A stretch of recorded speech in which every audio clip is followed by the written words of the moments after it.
आज हर 4 में से 3 इंडियंस विटामिन डी की डिफिशियंसी यानी कि विटामिन डी की कमी के शिकार हैं। आज की इस वीडियो में हम बात करने वाले हैं कि विटामिन डी की कमी को कैसे पता करें और अगर विटामिन डी की कमी है तो उसको कैसे पूरा करें। और साथ ही साथ इस वीडियो में हम ये भी आपको बताने वाले हैं कि विटामिन डी की कमी क्यों होती है। सबसे पहले समझते हैं कि आपको एक दिन में विटामिन डी की कितनी मात्रा कंज्यूम करनी चाहिए। इस वीडियो को पॉज करके इस टेबल पर ध्यान दीजिए। ओवरऑल कहूं तो आपको विटामिन डी की 400 से 800 IU यानी कि 10 माइक्रोग्राम से 20 माइक्रोग्राम आपको डेली कंज्यूम करनी चाहिए। आप बेशक यूट्यूब पर विटामिन डी की कितनी भी वीडियो देख लो, बट रियली में विटामिन डी को मेनली 3 तरीकों से ही पूरा किया जा सकता है। पहला फूड, दूसरा डाइटरी सप्लीमेंट एंड तीसरा सबसे इंपॉर्टेंट सनलाइट। बट इसको जानने से पहले ये समझ लेते हैं कि विटामिन डी की कमी है भी या नहीं। वैसे विटामिन डी हमारी बॉडी के लिए बहुत जरूरी है। अगर आपकी बॉडी में विटामिन डी की कमी हो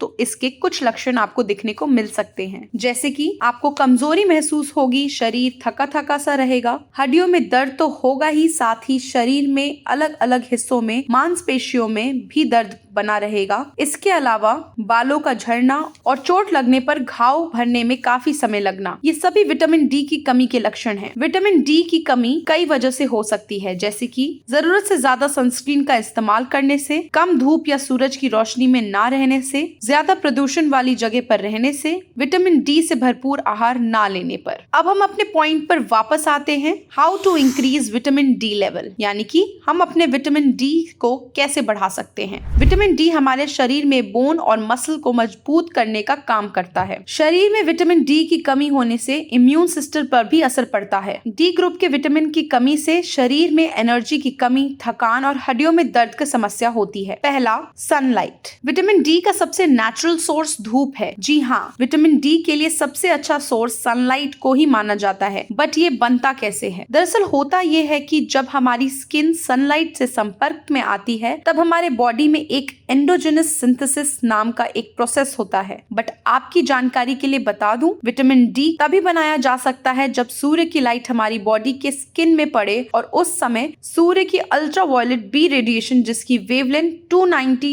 से 320 नैनोमीटर्स के बीच हो। एक स्टडी में पाया गया है कि मॉर्निंग में 11 बजे से दोपहर 2 बजे के समय में हमारी बॉडी विटामिन D3 कंपैरेटिवली ज्यादा प्रोड्यूस करने में सक्षम होती है। इसीलिए आप इस समय सनलाइट में रहकर अपनी बॉडी को विटामिन D3 से रिचार्ज कर सकते हो। विटामिन डी की कमी होना नॉर्मल है, खासकर इंडिया जैसे देश में जहां विटामिन डी की कमी के केस 80% से 90% तक सभी एज ग्रुप वाले में समान रूप से है। ज्यादातर आबादी ऐसे माहौल में रहती है जहां धूप लेना पॉसिबल ही नहीं है। दूसरा है फूड, जैसे आप अपने डाइट में गाय के दूध को जोड़ सकते हैं। गाय के दूध के अंदर विटामिन डी भरपूर मात्रा में पाया जाता है। इसके अंदर प्रोटीन, कैल्शियम, फास्फोरस आदि पोषक तत्व पाए जाते हैं। आप अपनी डाइट में संतरे के जूस को जोड़ सकते हैं। उसके अंदर विटामिन सी और विटामिन डी भरपूर मात्रा में मौजूद होते हैं। वही इसके अंदर कुछ जरूरी मिनरल्स पाए जाते हैं जो सेहत के लिए बेहद उपयोगी होते हैं। ऐसे में यदि आप सुबह या शाम के वक्त 1 गिलास संतरे का जूस नियमित रूप से पीते हैं तो इससे कई तरीके के फायदे हो सकते हैं। वसायुक्त मछली जैसे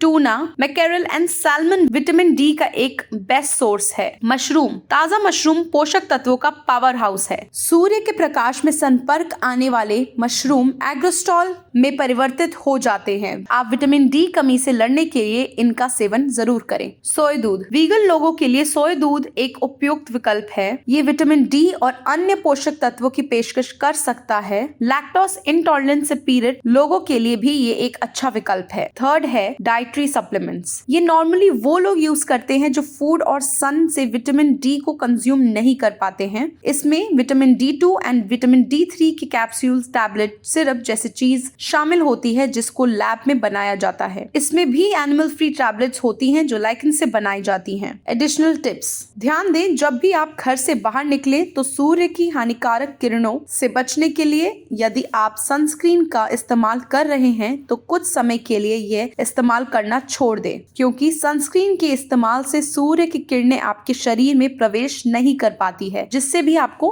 विटामिन डी नहीं मिल पाता है। दोस्तों, इस वीडियो में दी गई जानकारी आपको पसंद आई हो तो वीडियो को लाइक कर चैनल को सब्सक्राइब करना ना भूलें और इस जानकारी को सभी जगह पर जरूर शेयर करें। वीडियो को पूरा देखने के लिए आपका बहुत बहुत धन्यवाद।